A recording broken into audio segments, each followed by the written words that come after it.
ads yang berbayar. Dan saya takut untuk rugi banyak.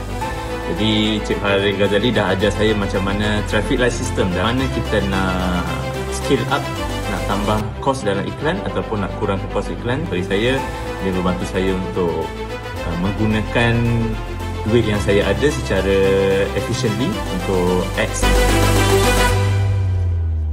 Assalamualaikum warahmatullahi wabarakatuh. Saya Fadil. Berkenaan dengan workshop yang saya dah join dengan Farid Ghazali, iaitu workshop Market to Scale, bagi saya sangat membantulah, especially saya sebagai solopreneur. Apa yang saya belajar dengan Cik Farid Ghazali adalah tentang avatar. Betul-betul kena spesifik, dan iklan tu kena betul-betul berfokus kepada avatar. Sebab selama ni saya selalu target orang muda untuk niche property. Pada masa yang sama, saya juga struggling nak dapatkan leads. Jadi antara yang saya belajar daripada Cik Farid adalah betul-betul fokus kepada avatar yang kita nak leads tu masuk dengan kita lah. Nombor dua, saya juga baru nak mula paid ads, ads yang berbayar. Dan saya takut untuk rugi banyak.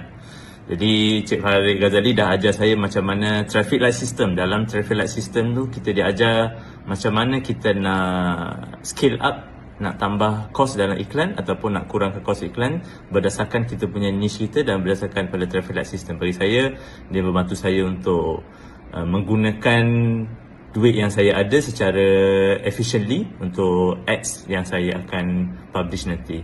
Dan saya harap yang ada peluang yang solopreneur macam saya yang baru nak mula tentang paid ads boleh refer kepada Encik Farid. Terima kasih.